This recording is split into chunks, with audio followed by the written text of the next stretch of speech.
আচ্ছা, আমরা 2 মিনিট অপেক্ষা করি তাহলেই হবে এখন। আচ্ছা, আমাদের কি রেকর্ড হচ্ছে? হ্যাঁ, রেকর্ড হচ্ছে, তো ঠিক আছে।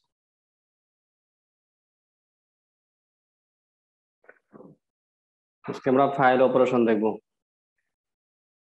আচ্ছা, আমরা স্টার্ট করে দেই। ফাইল অপারেশন কি জিনিস, ফাইল কাকে বলে, কত প্রকার, কি কি ফাইল হচ্ছে? ফাইল বা ডেটা, আসলে ফাইলকে ডেটাও বলা যাবে, কারণ ডেটার সমষ্টি নিয়ে আসলে একটা ফাইল গঠিত হয়। এটা হচ্ছে কি, আসলে একটা স্টোরেজ ডিভাইসের এমন একটি স্পেস যেখানে স্থায়ীভাবে ডেটাগুলোকে সংরক্ষণ করা যায়। এই সংরক্ষণ করার ক্ষেত্রে এটাকে রাইট করা বলে, আর প্রয়োজনে আবার রিডও করা যায়। তো স্টোরেজ ডিভাইস গুলো কোনগুলো এটা আমরা জানি, hard disk, floppy disk, compact disk, digital video disk. এগুলো কত প্রকার? দুই প্রকার, স্ট্রিম ওরিয়েন্টেড বা স্ট্যান্ডার্ড ডেটা ফাইল, আর একটা হচ্ছে সিস্টেম ওরিয়েন্টেড বা লেভেল ডেটা ফাইল। এখন আমরা দেখি যে ফাইলের অপারেশন সমূহ খুবই ইম্পর্টেন্ট। আমাদের যেমন লিনাক্সের কিছু কমান্ড থাকে যেগুলো না জানলেই নয়, যে কপি করতে হয় কিভাবে, পেস্ট করতে হয় কিভাবে, কাট করতে হয় কিভাবে, একটা ডিরেক্টরি তৈরি করতে হয় কিভাবে, একটা একটা ফাইল একটা ডিরেক্টরি থেকে আরেকটা ডিরেক্টরিতে কিভাবে মুভ করতে হয়, যেমন এগুলো খুব কমন একটা কোশ্চেন, এবং এখানে এগুলো জানতেই হয়। ঠিক তেমনি তুমি যে ফাইলে যে কাজ করবো, ফাইলের কিছু অপারেশন আছে যেগুলো তোমাকে জানতেই হবে, না হলে কোনো কাজই করতে পারবে না।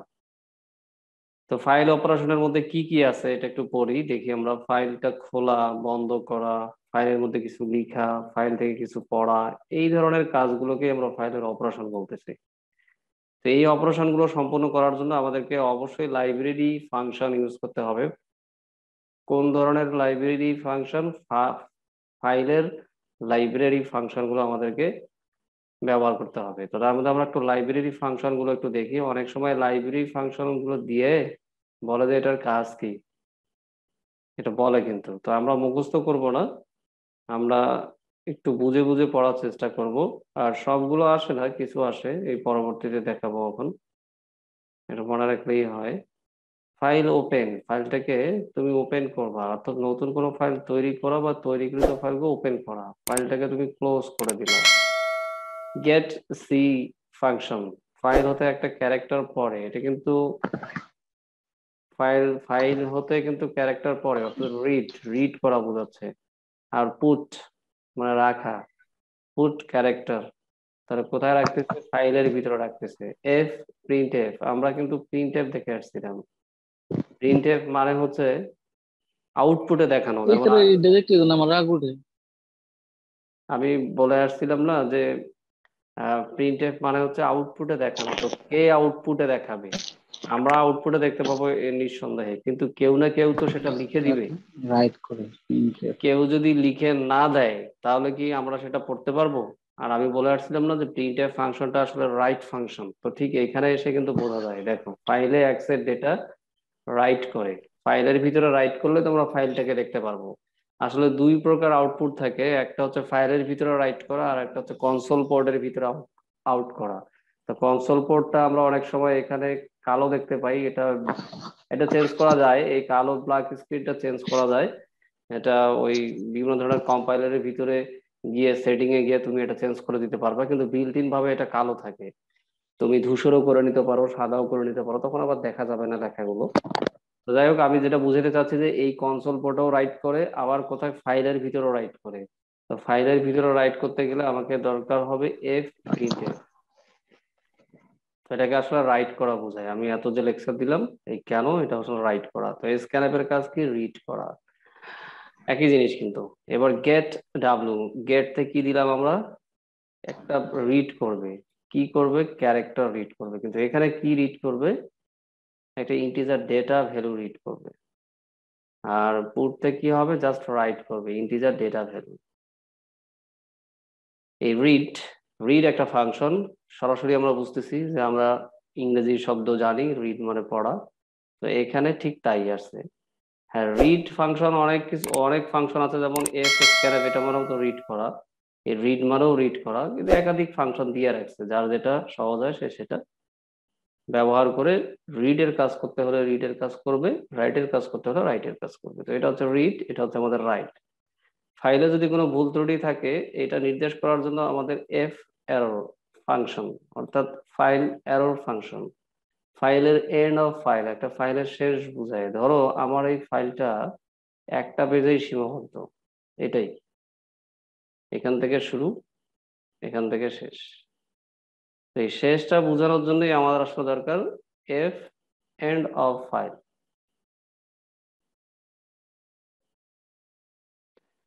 এবার রিউইন্ডটা কি জিনিস? এটা হচ্ছে ফাইল পয়েন্টারকে ফাইলের শুরুতে, যেমন আমরা যে পড়তে পড়তে হঠাৎ করে বললাম যে না আমাদের এখন শুরু থেকে পড়া দরকার, এই যে এখানে নিয়ে আসলাম, তো এটাকে তো বুঝাইতে হবে।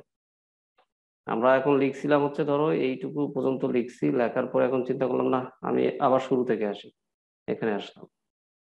এটাই বলতেছে রিউইন্ড। ফাইল পয়েন্টারকে ফাইলের শুরুতে নিয়ে যাওয়ার জন্য ব্যবহার করা হয়। ফাইল চেক, চেক করা, চেক মানে একটা নির্দিষ্ট, মানে খোঁজা আর কি, সহজ কথা হলো খোঁজা, যে আমি খুঁজলাম, খোঁজার পরে কার্সারটা এখানে নিয়ে আসলাম, অথবা আমি দেখলাম যে আমার এখন লেখাটা এখানে শেষ, তাহলে আমি এখানে নিয়ে আসলাম।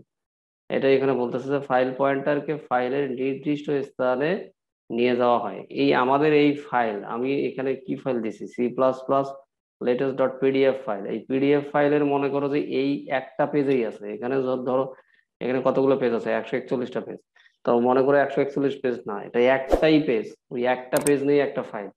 এই ফাইলটার এখন আমি কি করব, একটা পয়েন্টার, তো পয়েন্টার দ্বারা কি বুঝবো, আমরা যেভাবে পড়তেছি এই আমাদের চোখটাই মনে করো পয়েন্টার, অথবা এখন কার্সারটা ফলো করো, এই আমার হাতের কাছে এটাও পয়েন্টার। অথবা তুমি মনে করো তোমার চোখ, তুমি যেই দিক দিয়ে পড়বা, এই প্রথমে কি এইখান থেকে পড়বা নাকি এইখান থেকে পড়বা, অবশ্যই বাম দিক থেকে পড়বা। অর্থাৎ যদি তুমি শুরুতে আসো তাহলে এই দিক থেকে পড়বা, তুমি তো আর এলোমেলো ভাবে পড়বা না।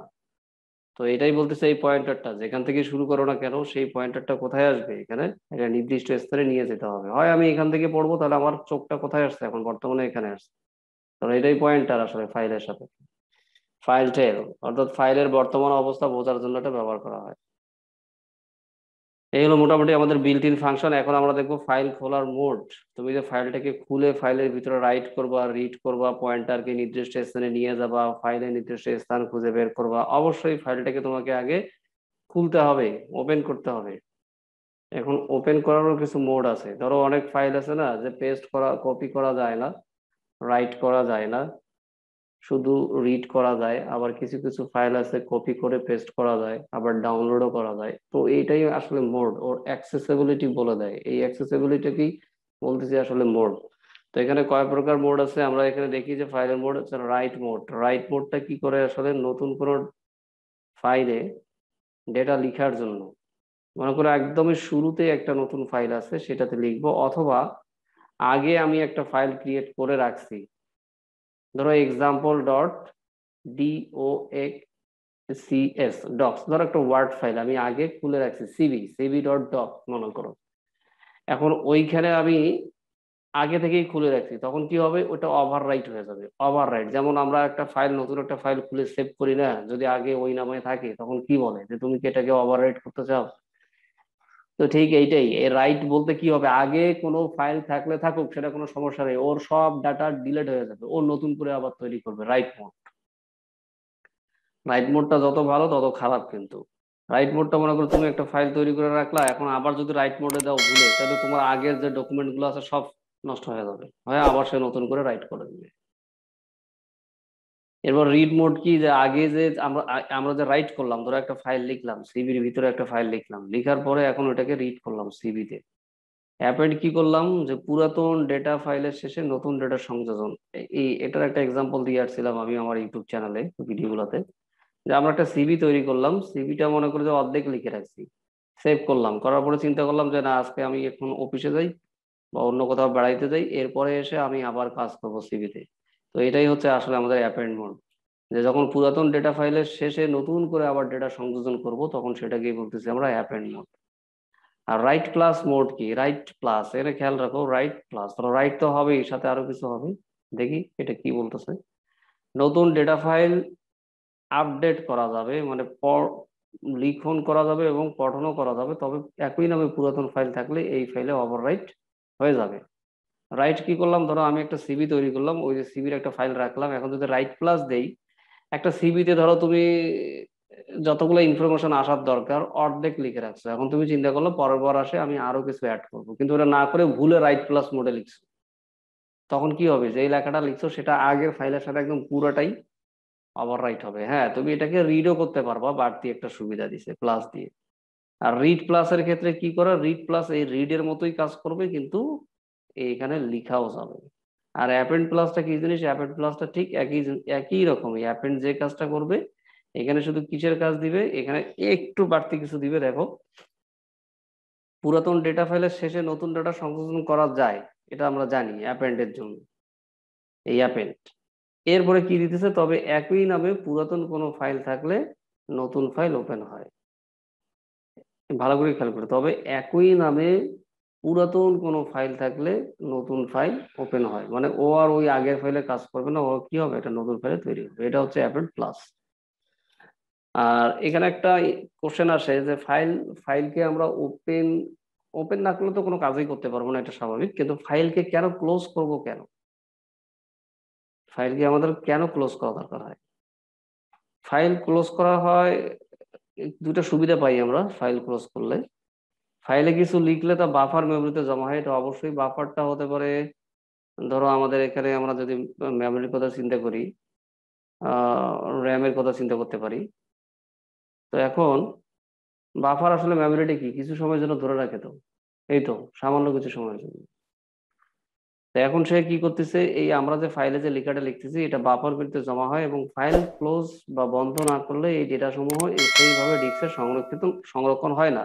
র্যামের কথা যেটা, যদি তুমি যতক্ষণ সেভ না করবো ততক্ষণ পর্যন্ত কি হবে না, পার্মানেন্টলি সেভ হবে না, সেকেন্ডারি মেমোরিতে আসবে না, অর্থাৎ ডি ড্রাইভ, ই ড্রাইভ বা ডেস্কটপ বা মাই ডকুমেন্ট এখানে সেভ হবে না।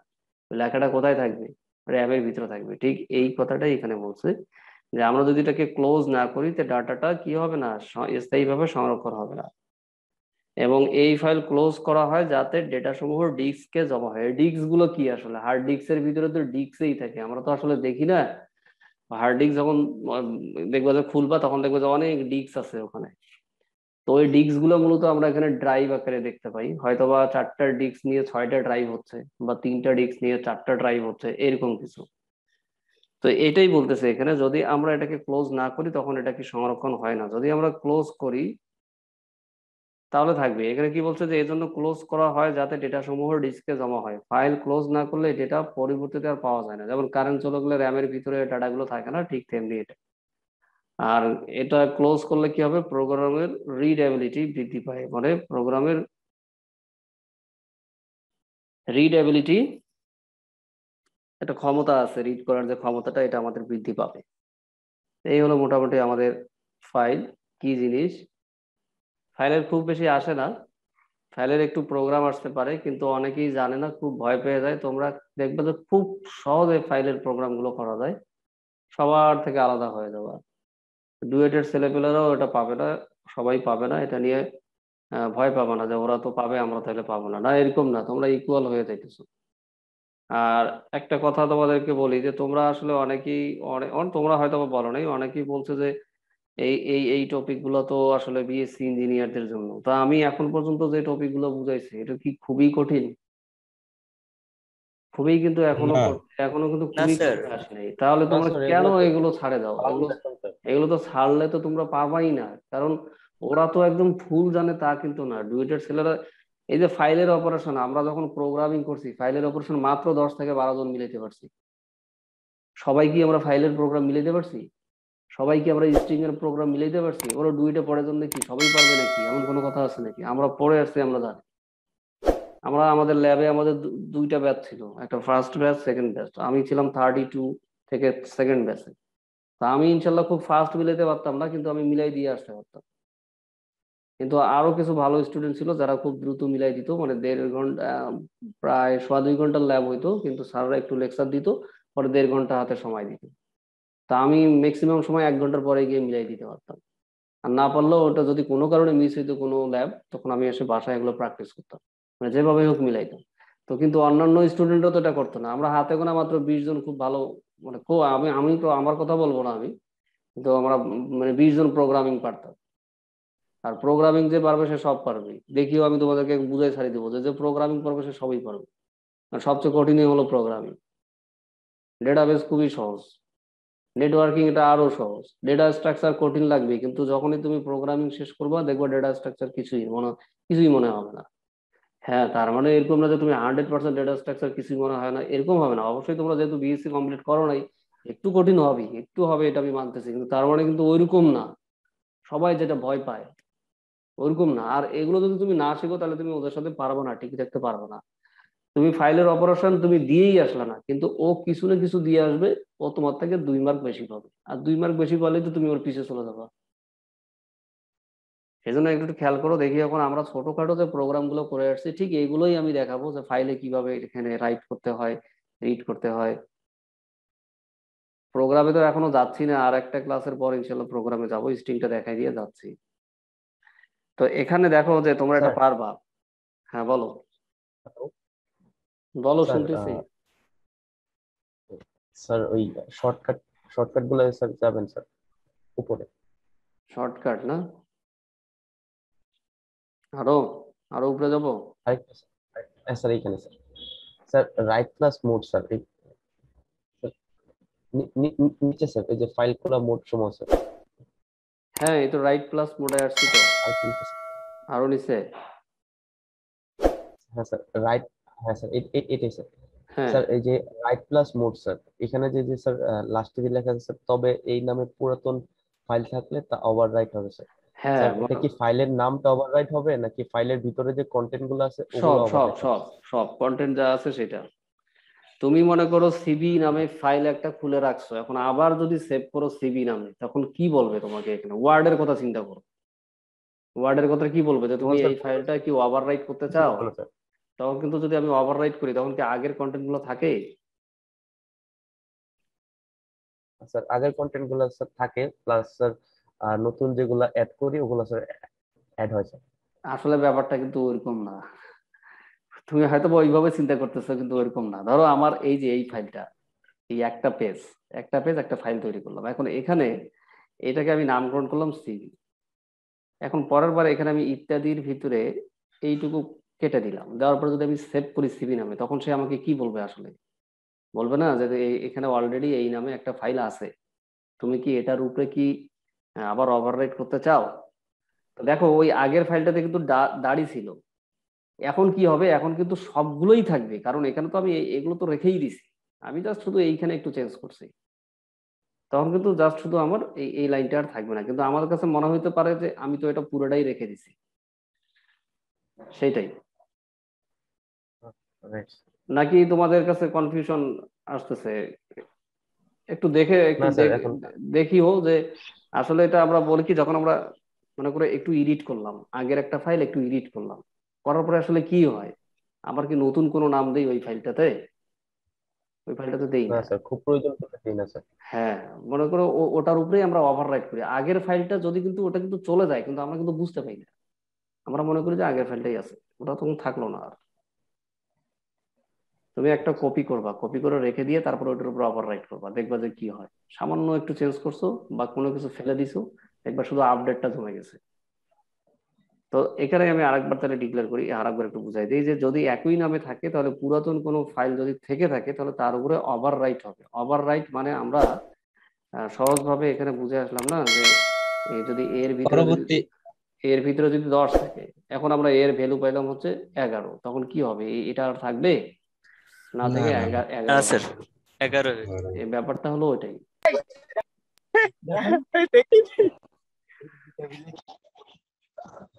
আচ্ছা, যদি কারোর নয়েজ হয় তাহলে তোমরা মিউট করে রাখবা। ভাই, না পারা লাগেনি শুধু আচ্ছা টিপু সুলতান ভাই, আপনি একটু মিউট করেন। আচ্ছা, একটু একটু মিউট করে রাখো। আমি তো আসলে ওই শেয়ার দিছি, তো ওই জন্য আমি দেখতে পাচ্ছি না। হ্যাঁ, যারা একান্তই কথা বলবা আর কি, তারা একটু মিউট করে কথা বলবো আর কি, একটু মিউট করে কথা বলো। আর এখন আমরা একটা এক্সাম্পল দেখবো, এরকম অনেক অনেক বলতে ভুল হবে আর কি, যতগুলো এক্সাম্পল দরকার বোঝানোর জন্য সেগুলো আমি প্রোগ্রামিং পার্টে দিয়ে রাখছি। এখানে জাস্ট শুধু একটু করে তোমাদেরকে খালি শুধু একটু করে পড়াচ্ছি, আর একটা করে এক্সাম্পল দেখার চেষ্টা করতেছি। এরপরে গিয়ে আমরা প্রোগ্রামে দেখবো। তো দেখো, আমরা এটার কথা বাদ দিলাম, এটা বাদ, এটা তো জানি সবাই, এটা পারবো না। 1 থেকে 5 পর্যন্ত সংখ্যাগুলো আউটপুটে প্রদর্শন করার প্রোগ্রাম। তো কোথায় আউটপুটে দেখাবো? আসলে এটা আমরা আসলে দেখাবো হচ্ছে কনসোল পোর্টে, কোণীয় আউটপুট, ইনপুট আউটপুট। আর এটা কোথায় রাইট করলাম, ফাইলের ভিতরে রাইট করলাম। দেখি এখন এই কোডটার ভিতরে আর এই কোডটার ভিতরে খুব বেশি ডিফারেন্স নাই, সামান্য একটু, কিন্তু এগুলোই আমরা পারি না, সবাই ভয় পাই, না জানি কি হয় কি হয়। কিন্তু এত সহজ ফাইলের কোড গুলো, খুবই সহজ। আচ্ছা যাই হোক, আমি শেষ করে দিই। দেখো এখানে কি করলাম, আমরা যা শুধু প্রিন্ট করলাম 1 থেকে 5। এখানে আসলে করতেছি কি, আমরা প্রিন্ট করতেছি, কতবার প্রিন্ট করতেছি, 1 2 3 4 5, মানে মোর দ্যান ওয়ান টাইম। তো যখনই ওয়ান টাইম আসবে আর এটার আমরা শুরু এবং ডেস্টিনেশনটা জানি, তাহলে আমরা লুপ কন্ট্রোল স্টেটমেন্ট ইউজ করব। আর লুপ কন্ট্রোল স্টেটমেন্টের মধ্যে কোনটা ইউজ করব, ফর লুপ ইউজ করব। তো এখন যখন এই ফর লুপ আসবে, তখন আমি তোমাদেরকে বলছিলাম যে অবশ্যই আমাকে একটা ভেরিয়েবল নিতে হয়, ইনিশিয়ালাইজেশন বা আইটারেশন। এই জন্য আমরা এই ভেরিয়েবলটা নিয়ে নিছি। নেওয়ার পরে জাস্ট এখানে দেখো আর কোনো ইনপুট কোনো ভেরিয়েবল আছে কিনা, না আমাদের এখানে আর কোনো ইনপুট ভেরিয়েবল নাই।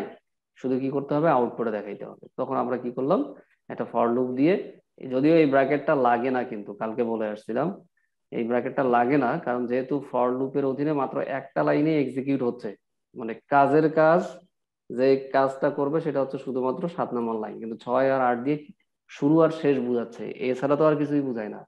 কিন্তু ইনপুট থেকে কোনো ভ্যালু নেয়া বা আউটপুটে দেখানো বা কোনো প্রসেসিং করা, এখানে কয়টা লাইনের মাধ্যমে আমরা পাচ্ছি, মাত্র একটা লাইন। তাহলে আমাদের এটা দেয়া না দেয়া কিন্তু একই কথা, কিন্তু এটা কিন্তু মনে রাখবা। কিন্তু এর পরে যদি আবার আমরা একটা প্রিন্টএফ দিতাম না, তাহলে কিন্তু এই ফর লুপের অধীনে শুধুমাত্র 7 নম্বর লাইন এক্সিকিউট করতো, এই 8 নম্বর লাইন কিন্তু একবার এক্সিকিউট হবে। এই যদি আমরা ব্র্যাকেটটা না দেই, এই ব্র্যাকেটটা না দিলে এই 7 নম্বর লাইন ফর লুপের অধীনে এই কন্ডিশনে ট্রু হবে কতক্ষণ, 1 থেকে 5, মানে 5 পর্যন্ত। 6 নম্বরে গিয়ে তো ফলস হবে। তাহলে এই লাইনটা 5 বার এক্সিকিউট হবে, বাট এই প্রিন্ট এফটা রুটিন মাত্র হবে। একবারে এক্সিকিউট হবে। আর যদি তুমি এখানে সেকেন্ড ব্র্যাকেট দিয়ে দাও, তাহলে এটাও 5 বার এক্সিকিউট হবে, এটাও 5 বার এক্সিকিউট হবে। তো যাই হোক, এটা আমি আর এখানে আর বর্ণনা করতেছি না, তোমরা পারবা। আর আমি তারপরে একটা প্রোগ্রামে কি দেখাবো, আউটপুট নির্ণয়ের সময় দেখাবো। তাহলে আমরা কি করলাম এখানে, এই ফার্স্ট টাইম এটা কি দেখাইতে হবে আমাকে, প্রথমবার কত হয়, দ্বিতীয়বার কত হয়, এগুলো পারবা না? না না, এটা পারবো। পারবো স্যার এটা। এটা পারবা, এটা একদমই সহজ জিনিস, এটা এটা পারবা। এটা তো নর্মাল। এটা নর্মাল। দেখো এই কোডটা শুধু কয় জায়গায় চেঞ্জ করছি। আচ্ছা আমি একটু ছোট করে নিই না, দেখা যাচ্ছে না। আচ্ছা আমি যে কথাগুলো বলতেছি সেই কথাগুলো সব এখানে আছে, কিন্তু সব আছে, বর্ণনা আছে। কেউ যদি এগুলো একটু পড়ে ফেলতে পারো, তাহলে আগেই বুঝে যাবো আমি বলার আগে।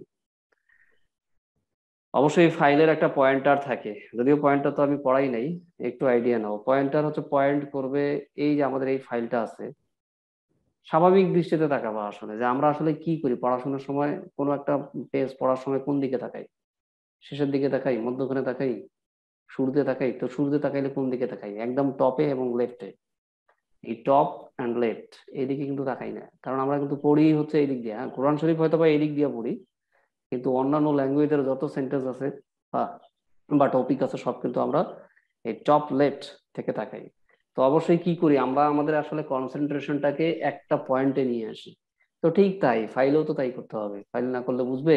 আসলে আমাদের থিঙ্কিং গুলোই তো আমরা মেশিনের মাধ্যমে কনভার্ট করতেছি। তো আমরা যেভাবে চিন্তা করি ঠিক ওইভাবেই চিন্তা করে ওখানে অ্যাপ্লাই করতে হবে। তো এখানেও ব্যাপারটা ঠিক তাই, এখানে ফাইলে যে কাজ করবো, ফাইলের অবশ্যই পয়েন্টারটা কি করবে আসলে, এগুলো কিন্তু অনেক অ্যাড্রেস আছে, ওই যে আমরা বললাম। আচ্ছা মেমোরি যখন আমরা বানাবো আর কি, মেমোরি যখন বানায় তখন দেখবা যে এর প্রত্যেকটা সেলে, যেমন এই প্রশ্ন, ফাইলে 1 থেকে 5, এগুলো সব কিন্তু আসলে এগুলো কনভার্ট হয়। এগুলো ধরো হাই লেভেল ল্যাঙ্গুয়েজ, এগুলো কনভার্ট হয় কিন্তু মেশিন ল্যাঙ্গুয়েজে। কিন্তু মেশিন ল্যাঙ্গুয়েজে কনভার্ট হলেও কিন্তু এদের প্রথম বিট, 8 বিট যে আমরা ডেটাগুলো রাখতেছি, অবশ্যই কি এর মেমোরি অ্যাড্রেস আছে না, অবশ্যই মেমোরি অ্যাড্রেস আছে। এরপরে আর একটা ক্যারেক্টারের জন্য আবার 8 বিট, আমরা ক্যারেক্টার ডেটাটাই পড়ে আসছি না 8 বিট। তো আমরা এগুলো ধরে নিচ্ছি সব ক্যারেক্টার, তো এইভাবে 8 বিট। আমার মনে হয় এটা বেশি হয়ে যাচ্ছে, তারপর তোমার ধরে ওটা 8 বিট, এভাবে 8 বিট। তো এর একটা মেমোরি, এর একটা, এগুলো কি একটা মেমোরি সেল, ভিতরে ডেটা রাখতে পারবো 8 বিটের জন্য। তো এটার ধরে নিলাম হচ্ছে 0 2, তাহলে পরেরটা কত, 0 3, তারপরটা 0 4, তারপরটা 0 5, এভাবে এভাবে শেষ হওয়ার পরে আবার কলামে আসবে। কলামে ধরলাম যে এখানে 0 2 3 4, এটা ধরো 5, এরপরটা 6। তো এই আমি যদি প্রথম অ্যাড্রেসটা পেয়ে যাই এই ফাইলে, তাহলে কি পরের গুলো পাবো না, পাবো। সেই জন্য জাস্ট এখানে আমাকে অবশ্যই ফাইল পয়েন্টারের মাধ্যমে আমাকে পয়েন্ট অবশ্যই করতে হবে ফাইলটাকে, এই পয়েন্ট না করলে কিন্তু আমি আর পাবো না কিন্তু। তো এটা হচ্ছে আমাদের একটু বাড়তি এই পয়েন্টারটা নিয়ে আসতে হবে 4 নাম্বার লাইন। আর এখন আমরা পড়ে আসলাম না যে ফাইলটাকে যে আমি ওপেন করতে চাচ্ছি, যদি আমি ওপেনে যদি না করি তাহলে ওই ফাইলে আমি কোনো কাজই করতে পারবো না। সেটা রিড হোক, রাইট হোক, বা চেঞ্জ করা হোক, অ্যাপেন্ড করা হোক, যেটাই হোক না কেন, যদি আমি এটা না বলে দিই তাহলে আমি করতেই পারবো না। এই যে এখানে বিল্ট ইন ফাংশনটা দেখে আসলাম না, ফাইল ওপেন, তো এখানে যদি আমি ওপেন না করি তাহলে তো আমি কাজই করতে পারবো না। তো আমি এই লাইনের মাধ্যমে কি করলাম, এই যে এই পয়েন্টারটা দিকে জাস্ট পয়েন্ট করলাম, করার পরে একে বলে দিলাম যে কোন ফাইলটা তুমি ওপেন করবা। এফ ড্রাইভের ভিতরে রাইট ফাইল নামক একটা টেক্সট ফাইল আছে, সেই ফাইলটাকে তুমি ওপেন করবা। কোন ড্রাইভে আছে? এফ ড্রাইভে। এবং এটা কোন মোডে ওপেন করবা? রাইট প্লাস, মানে আগে যা থাকে থাক, ওটা সব ফেলে যাবে, মানে সব ডিলিট হয়ে যাবে যখন আমি এটা সেভ করব তখন। আমি যখন নতুন করে আবার, ধরো আগে থেকে মনে করো এই ফাইলটার ভিতরে 1 থেকে 100 পর্যন্ত আছে, এখন বললাম যে যা থাকে থাক, দেখার বিষয় না, আমি এখন এখানে যা দিব তাই। এখানে যদি 1 থেকে 50 দিই তাহলে 1 থেকে 50 ওভার রাইট হবে, বাকি 51 থেকে 100 এটা সব ডিলিট হয়ে যাবে। এটাই বলতেছি, যা আছে সব আউট, আবার নতুন করে আমি এখানে যা দিব তাই আসবে। তো এটাই বলতেছি রাইট প্লাস। তো এখন এটাকে কি করলাম আমি, না আমার যাই করা লাগে তো কষ্ট হয় আর। হ্যাঁ এখন দেখো যে এখানে আমি রাইট করবো আসলে, হ্যাঁ তুই মনে করাই দিস। আচ্ছা আমি একটু সবাই মিউট করে দেই না, টিপু সুলতান ভাই, হ্যাঁ দাঁড়াও আপনি দাঁড়াও, মিউট করেন। আচ্ছা আমি স্যার করতেছি, আপনি মিউট করে দেন ওনাকে। আচ্ছা আমি মিউট করতেছি, wait। ভাইয়া রিমুভ করে দেন। না না মিউট করি, মিউট করি, মিউট করে দেই। আচ্ছা ওই অপশনটা কোথায় যে সবগুলাকে মিউট করে দেয় ওদের একবারে বিকাশ direct? নাম্বারে পাঠাই দিলি। টিপু সুলতান ভাই মিউট করেন আপনি। আচ্ছা ওরা বুঝতেছে না, টিপু সুলতান কোথায় আছে? স্যার ক্লাসে মনে হয় জয়েন করে বাইরে গল্প করে। ওই যে ভিডিও গুলো অ্যাভেলেবেল দিচ্ছি, তো তোমরা তো আমার আসলে নেট বাফার করতেছে তো স্যার, সেজন্য মিউট আনমিউট করে দিচ্ছি। আচ্ছা টিপু সুলতান তো পেয়ে গেছি, ওকে। হ্যাঁ ভিডিও গুলো তো এই জন্য আসলে দেয়া যায় না, ভিডিও গুলো এই জন্যই বাদ রাখতে হয় আর কি।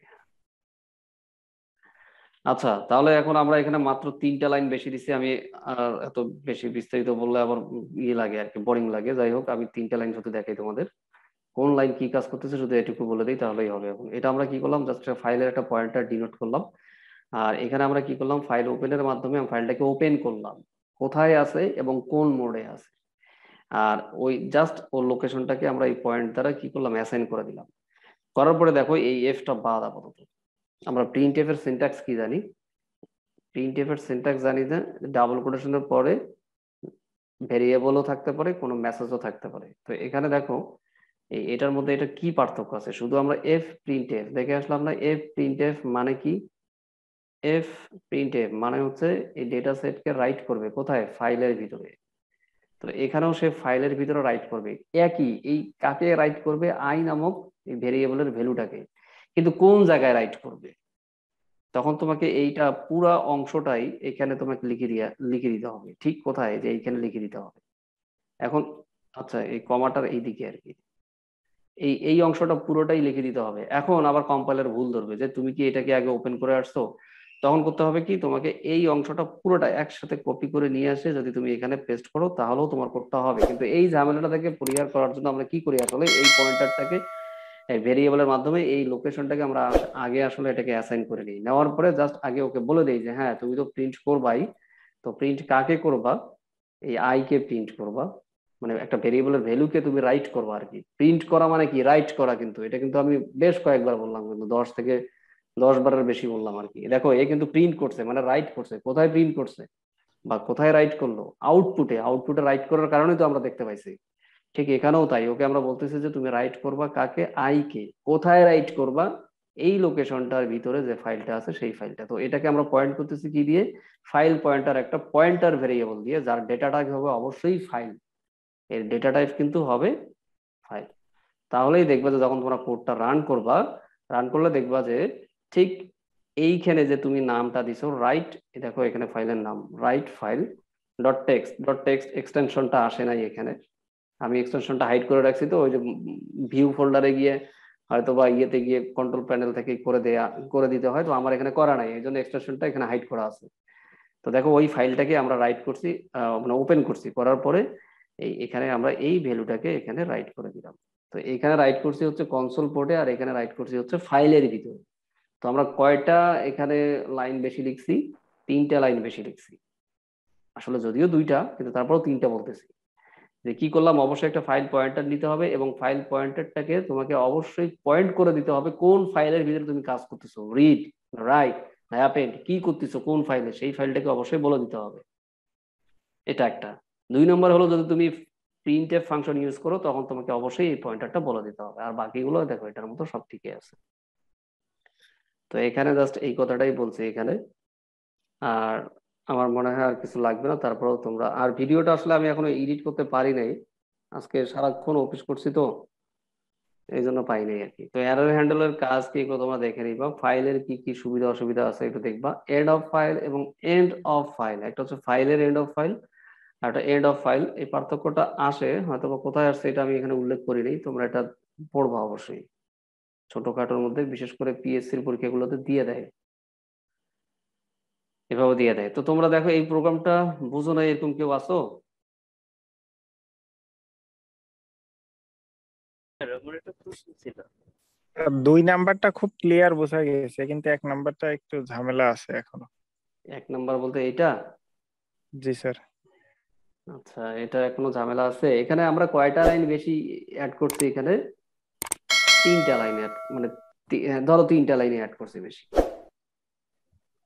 এই লাইনটা একটু চেঞ্জ করছি, আর বাকি এই 2টা লাইন লিখছি। তো এই 2টা লাইন কেন লিখলাম? অবশ্যই আমি যখন ফাইল নিয়ে কাজ করব তখন ফাইলের একটা পয়েন্টার আমাকে ডিক্লেয়ার করে দিতে হবে। আর 6 নাম্বার লাইনটা কি বললাম, যে ফাইলটাকে তো অবশ্যই আমাকে খুলতে হবে। তাহলে ফাইলটাকে আমি খুললাম, আমাকে বলে দিতে হবে ডাবল কোটেশনের এই পাশে 2টা ডাবল কোটেশন হবে মূলত।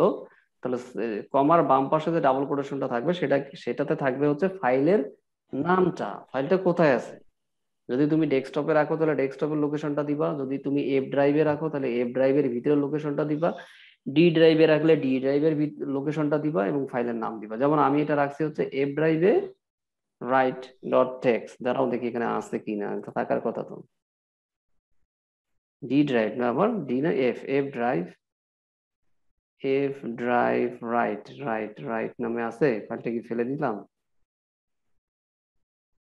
আচ্ছা, ফাইলটা মনে হয় আমি ফেলে দিছি। ওই কোডটা রান করলে কিন্তু এখানে আবার অটো ওই ফাইলটা চলে আসবে। যাই হোক, তাহলে এই এই লাইনটা আমরা কেন লিখলাম এখানে? জাস্ট ফাইলটা কোথায় আছে সেই লোকেশনটা দেখাই দেব, এবং ফাইলটার মোডটা দেখাই দেব। আর এটার জন্য কোন ফাংশন ইউজ করতে হবে? File open function. আর এইখানে এসে কি করতেছি, জাস্ট শুধু এফ প্রিন্ট এফ দিব। প্রিন্ট এফ ঠিকই থাকলো, শুধু এখানে কি দিব? এফ দিব, এফ প্রিন্ট এফ। তো এই অংশটা পুরোটাই ঠিক থাকলো, একদম পুরোটাই সম্পূর্ণ। আমরা জানি প্রিন্ট এফ মানে কি, আউটপুটে রাইট করা, মানে কোনো কিছু রাইট করা। তো এখন কি রাইট করবে, কোথায় রাইট করবে, সেটাই তো আমরা 6 নাম্বার লাইন দিয়ে বুঝাচ্ছি। সেই জন্য এই পিএফ টাকে আমরা এখানে বসাই দিব, এইটুকু। অর্থাৎ আমি যে এই আইটাকে যে প্রিন্ট করব, আইটাকে কোথায় প্রিন্ট করব, ব্ল্যাক স্ক্রিনের মধ্যে প্রিন্ট করব নাকি কোনো ফাইলের মধ্যে প্রিন্ট করব? তো আমি ফাইলের মধ্যে প্রিন্ট করব, তাহলে সেই ফাইলটা কোথায় আছে? এফ ড্রাইভের ভিতরে, এবং সেটাকে আমি ওপেন করছি, এইটাতে অ্যাসাইন করে দিছি, এটা আমি এখানে লিখে দিচ্ছি, এইটুকু। ফাইলের কাজ মনে হয় আগে করো নাই না একবারেই? স্যার আগে করি নাই, এই জন্যই আর কি স্যার। আচ্ছা, তো এখনো কি কনফিউশন থাকতেছে নাকি না খুবই স্যার, কঠিন, এখন খুবই স্যার কঠিন মনে হচ্ছে? বুঝতেছি স্যার। তো না না ঠিক আছে। ফাইলটা অবশ্যই তোমাকে আগে ওপেন করতে হবে, এবং এবং তুমি না, কেউ যদি না বুঝো তো কোশ্চেন করতে পারো, কোনো সমস্যা নাই। আমি বলতেছি 2বার 3বার 4বার, যতক্ষণ পর্যন্ত বুঝো নাই।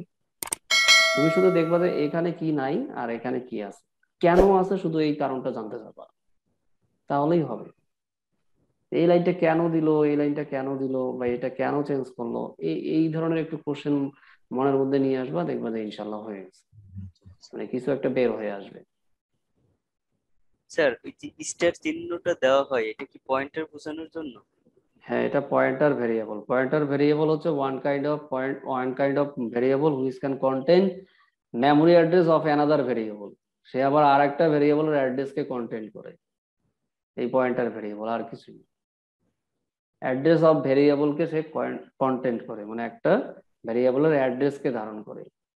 এই অ্যাড্রেসটা কিন্তু ইন্টিজার টাইপের হয়, এটা কিন্তু খেয়াল আচ্ছা আমি যখন পয়েন্টার বুঝাবো তখন দেখাবো। এখন তখন একটা পয়েন্টার আমরা যখন কল বাই রেফারেন্স, একটা ফাংশন আছে আমরা দেখে আসলাম না ফাংশন, তো কল বাই জি স্যার। রেফারেন্সের মাধ্যমে দুইটা ভেরিয়েবলের ভ্যালুকে সোয়াপিং করা যায়। যখন আমি ওই প্রোগ্রামটা দেখাবো তখন ওইখানে একটু আইডিয়া দিব, আর পরবর্তীতে যখন আমরা পয়েন্টার দিয়ে আমরা কিছু অপারেটরের কাজ করব তখন আর একটু ক্লিয়ার হবো ইনশাল্লাহ। এই তিনটা যখনই মার্জ হয়ে যাবে তখন আমাদের কাছে পয়েন্টারটা ক্লিয়ার হবে, তখন আমি পয়েন্টারে গিয়ে দুই তিনটা উদাহরণ দেখাবো, তাহলেই হবে। পয়েন্টারটা একবারে যেমন এখানে ফাইল সম্বন্ধে হয়তো বা আরেকটু বর্ণনা দিয়ে তারপর দেখাইতে হইতো, কিন্তু তোমরা একবারেই নতুন তো এই জন্য একটু ইয়ে লাগতেছে। আচ্ছা ফ্লো চার্ট তোমরা জানোই, তারপরে একটু যখন আসছে এটা একটু টাচ দিয়ে যাই। ফ্লো চার্টের এই প্রতীকগুলো দেখে যাবা, কারণ ফ্লো চার্ট কিন্তু সব পরীক্ষায় আসে না, কিন্তু কোনো একটা পরীক্ষায় আসলো তুমি হয়তো বা যাওয়ার সময় দেখে যাও নাই, তখন কিন্তু আর পাবা না। অ্যালগরিদম এই সিস্টেম সিস্টেম ফ্লো চার্টটা কি আসে? না না এটা আসে না, সিস্টেম ফ্লো চার্ট আসে না। তারপরে দিয়ে রাখছে আর কি, অনেক বই আছে তো বুঝো না, বিট বক্সের বই আছে, এখন যদি আমার বইয়ে না থাকে তো মানুষ তো কি বলবে, ধর এই বইয়ে নাই, আর হুট করে কোনো একটা বইয়ের মধ্যে দিয়ে দিল পরীক্ষার মধ্যে 2 মার্ক 3 মার্কে, তখন তো সবাই বলবো যে না এই বই আছে এই বই আছে। ওই বইটা আগে এগুলা কি, এনটিআরসি এতে দিতে পারে হ্যাঁ স্যার। এনটিআরসি এতে যে বেশি দেয়। রিকার্সনটা দেখাইছিলেন কোনটা? রিকারসিভ। হ্যাঁ রিকার্সিভ, বলো রিকার্সিভের কি? তোমাদের তো বাড়ির কাজ দিছিলাম তো, করছিলা? স্যার ওইটা স্যার। এই যে কালকে যে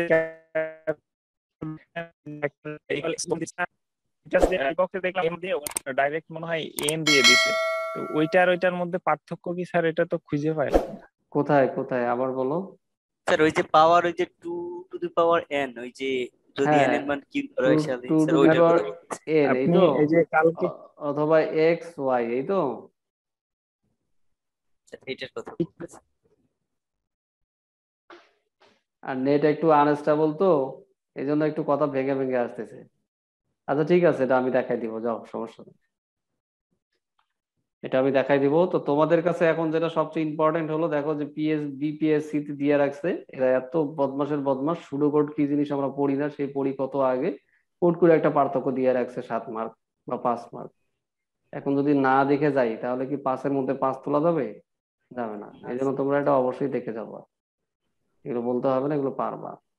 আর এগুলো আসে অনেক সময় যে ফ্লো চার্টের বিবেচ্য বিষয়, অ্যালগরিদমের জন্য কি কি বিষয়, এগুলো বেশিরভাগ দেয় হচ্ছে এনটিআরসি আর হচ্ছে যে পিএসসি তে বেশি দেয়, বুয়েটে দেওয়ার সংখ্যা খুব কম। স্যার তো বুয়েটে এগুলো দেয়? না এগুলো দেয় না, দেয় না। সুডো কোডটা দিছিল একদিন, সুডো কোড, কারণ হচ্ছে সুডো কোড আমরা পড়ি না, জানে যে ছেলেরা এগুলো পড়ে না। আচ্ছা দেখো এখানে হচ্ছে যোগের দুইটা দুইটা সংখ্যার, টাইম আউট দেখাচ্ছে স্যার। আচ্ছা এইটাকে শেষ করে দেই। দেখো দুইটি সংখ্যার যোগফলের সুডো কোড হচ্ছে এইটুকুই, দেখো একদম খুব সহজ, আমরা আমাদের মনের মতো ল্যাঙ্গুয়েজ ইউজ করতে পারবো, কোনো সিনট্যাক্স ফলো করতে হয় না। মানে আমরা যেমন এই ম্যাথমেটিক্স করে আসছি না, ঠিক সেইটাই আর কি। এই দেখো ইনপুট গ্রহণ নাম্বার 1, ইনপুট গ্রহণ নাম্বার 2, টোটাল এত এবং প্রিন্ট এত, শেষ। আর বৃত্তের ক্ষেত্রে বলো ঠিক এই একই জিনিস, ইনপুট আর এরিয়া এত, প্রিন্ট এরিয়া, এইটুকুই। স্যার এখানে 22/7 না দিয়ে এসকিউআর ডাইরেক্ট যদি পাই দিয়ে দিই সেটা হবে স্যার? কোনো সমস্যা নাই, শুধু করে নিয়ে নিবে, কিন্তু প্রোগ্রামিং এ নিবে না, পাইটা আগে ডিফাইন করে দিয়ে আসতে হবে তখন। শুরু কোডটা এই জন্য সহজ, মানে ভুল হয় না এখানে কোনো সিনট্যাক্স। তো আমি সেদিন বলছিলাম, এই ধরো দুইটি সংখ্যার ধনাত্মক, মানে দুইটি সংখ্যার পূর্ণ সংখ্যার যোগফলের জন্য এখানে অ্যালগরিদম, ফ্লো চার্ট এবং প্রোগ্রাম দেয়া আছে। তো আমরা সবাই জানি, প্রোগ্রামটা জানি, যে দেখো দুইটি সংখ্যার জন্য আমরা দুইটা ভেরিয়েবল নিলাম আর একটা ভেরিয়েবল নিলাম, আউটপুটটা দেখানো, যদিও ভেরিয়েবলটা দরকার হয় না, আউটপুট ভেরিয়েবলটা দরকার হয় না, একবারই দেখানো যায়। তারপর আমি একটু ভেঙে ভেঙে দেখাইছি। তো এখানে আমরা কি করলাম, প্রথমে আমরা ভেরিয়েবল ডিক্লারেশন পার্টটা শেষ করলাম। আমরা জানি দুইটা সংখ্যা নাম্বার 1 নাম্বার 2 নেওয়া যেত, আমি এখানে এ বি নিছি, এ বি আর হচ্ছে সি নিতে পারতাম, এটা হচ্ছে রেজাল্ট অথবা সাম, যে যেভাবেই পারো না কেন সেভাবে দিয়ে দিবা। তো এখান থেকে দেখতে হবে, প্রথমে ভেরিয়েবল ডিক্লারেশন করার পর আমাকে বুঝে নিতে হবে যে এই ভেরিয়েবল গুলোর মধ্যে কোনগুলো ইনপুট কোনগুলো আউটপুট। তাহলে আউটপুটটা আমি প্রসেসিং এর পরে দেখাবো, আর ইনপুটটা কি করব, প্রসেসিং এর আগে নিয়ে নিব। তাহলে আমি এখানে বুঝলাম যে আমার এখানে এ আর বি হচ্ছে ইনপুট, তাহলে আমি এখানে স্ক্যানআপ ফাংশনের মাধ্যমে এ আর বি নিয়ে নিলাম। তো এ আর বি হচ্ছে ভেরিয়েবল, এটা কোন টাইপের, ইন্টিজার টাইপের, এই জন্য পার্সেন্টেজ ডি দিয়ে নিয়েছি। আর এটা যেহেতু স্ক্যানার ফাংশন, এই এন্ড পার্সন এদের আগে দিয়ে দিলাম। আচ্ছা, এখানে আমার একটু মিস্টেক আছে, এটা ভুল আছে আর কি, এখানে স্যার ওখানে কমা হবে। ক্ষমা হবে না আর কি। হ্যাঁ, এই যে তোমাদের পড়াইতে গিয়ে দেখো, আমি এটা কতবার রিভাইজ দিছি আমার মনে পড়ে নেই, এই পড়াইতে গিয়ে টের পাচ্ছি, কিন্তু এগুলো তো আবার এডিট করা দরকার। আচ্ছা ঠিক আছে, সমস্যা নাই। এবার দেখো আমরা কি করব, এখানে আমরা ফ্লো চার্টে কিন্তু দেখে আসলাম। আচ্ছা, ফ্লো চার্টে একটু জিনিস দেখানো হতো, এটা হচ্ছে প্রসেসিং এর জন্য, আর এটা হচ্ছে আমাদের ইনপুট আউটপুটের জন্য, আর এটা হচ্ছে শুরু আর শেষ। আর যদি সিদ্ধান্ত থাকে তখন আমাদেরকে এই এই কি বলে এটাকে, রম্বসটা দিতে হবে আর কি। আর হচ্ছে সংযোগের জন্য আমাদের বৃত্ত। আপাতত এই এই চারটাই আমাদের বেশি লাগবে, এগুলোই মনে রাখো তাহলেই হবে। এটা হচ্ছে প্রসেস। আর ইনপুটের জন্য কিন্তু দেখো, এটা হচ্ছে আয়তক্ষেত্র আর এটা কি সামান্তরিক, কোণটা কিন্তু 90 ডিগ্রি থেকে কম। এই আর পাঁচটা একটা লাগতে পেরেছে লুপটা। হ্যাঁ, লুপটা লাগে, লুপটা আছে না এখানে, লুপ তো থাকার কথা। এই টিচার আছে। আচ্ছা, লুপ দেখাবো না পরে, ঠিক আছে, তোমরা আগে আপাতত আগে এটা দেখো আগে। এখন এখানে দেখো, তাহলে আমরা কি করলাম, এইটুকু অংশ হচ্ছে আমাদের শুরুর জন্য জাস্ট এখানে শুরু দিয়ে দিলাম। এরপরে ইনপুট গ্রহণ করলাম, কি কি ইনপুট গ্রহণ করলাম, এ আর বি। এই দেখো এখানে ফ্লো চার্ট কিন্তু সহজ, এই যে এখানে স্ক্যানার ইউজ করার দরকার হচ্ছে না, জাস্ট শুধু লিখলাম ইনপুট এ বি। বাংলাও লিখতে পারি, ইংরেজিও লিখতে পারি, কোনো সমস্যা নেই, হয়ে যাবে। কিন্তু কিন্তু প্রোগ্রামে কিন্তু এটা হবে না, একটা বাংলা ওয়ার্ড লিখে রাখিও দেখি এখন কত বড় এরর ধরে। এরপরে কি করলাম, জাস্ট প্রসেসটা যা আছে তাই লিখছি, এবং কি করলাম, আউটপুটে দেখাই দিলাম। শুধু এখানে লিখলাম প্রিন্ট সাম অথবা আউটপুট সাম, তাহলেই হইতো। আর এটা হচ্ছে শেষ। এখন অ্যালগরিদমের ক্ষেত্রে কি বলছি, শুরু, ইনপুট গ্রহণ, এ বি এর মান যোগ করে সাম নামক ভেরিয়েবলের সংরক্ষণ, আউটপুট প্রদর্শন এবং শেষ।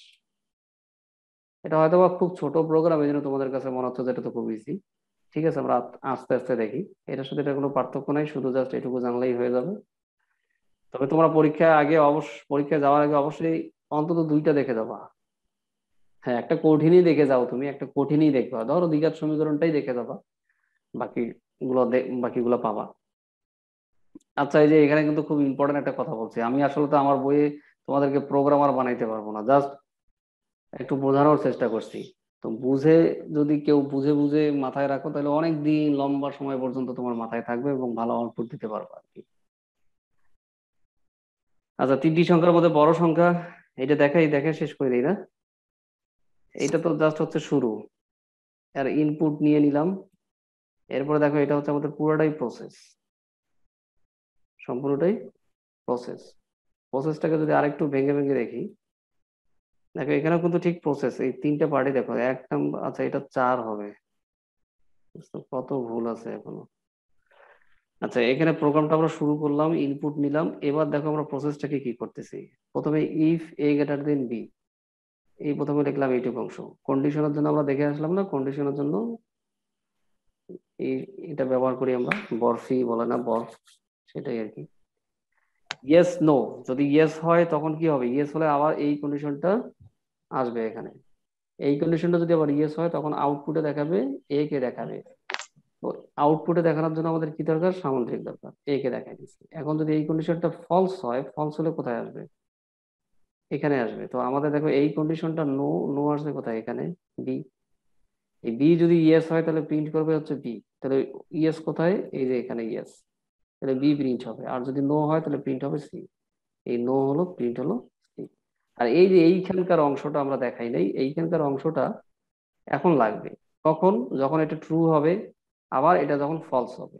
তাহলে প্রথম হলো এটা, এই অংশটা যখন ট্রু হবে তখন এখানে আসবে, এখানে আসার পরে দেখো যদি ফলস হয় তখন এখানে আসবে। তো এখন আমাদের ফলস, এর জন্য এখানে আসবে। এখন দেখো এই দিক দিয়েও আমরা আউটপুট দেখাইতে পারবো, এই দিক দিয়েও আউটপুট দেখাইতে পারবো, এই দিক দিয়েও আউটপুট দেখাইতে পারবো। যখন দেখবো যে মোর দ্যান ওয়ান এরকম আউটপুট আসছে, তখন এদেরকে অবশ্যই একটা সংযোগের মধ্যে নিয়ে আসার পরে এটাকে শেষ করে দিব। তো আমরা যদি এই প্রসেসটা জানতে পারি তাহলে আমাদের জন্য এগুলো খুব ইজি, ফ্লোচার্ট কিন্তু আসলে সহজ, অ্যালগরিদম আরো সহজ, আর শুধু কোড আরো সহজ। কিন্তু ঘটনা হচ্ছে আমরা এগুলো রিভাইজ খুব কম দিই। এই প্রোগ্রাম যতবার রিভাইজ দিই তার ধরো যে 5 ভাগের 1 ভাগ রিভাইজ দিই, কিন্তু আমরা পাই, কিন্তু ওই একুরেট দিয়ে আসতে পারি না। কিন্তু আমার দরকার হচ্ছে একুরেট দিয়ে আসা। একুরেট দিলে একবার বুঝো, তুমি যদি 0.5 মার্কও বেশি পাও, তাহলে ওর খাতার থেকে তোমার খাতাটা একদম উপরে চলে আসবে। কারণ এখানে কিন্তু কোনো মার্কস ছেড়ে আসা যাবে না, মানে এমন ভাবে পড়তে হবে ইনশাল্লাহ কোনো মার্কস যেন তোমার কাটতে না পারে টিচাররা। তো ঠিক আছে, ইনশাল্লাহ শেষ করে দিলাম। ঠিক আছে স্যার। ঠিক আছে। আসসালামু আলাইকুম। ওয়ালাইকুম আসসালাম।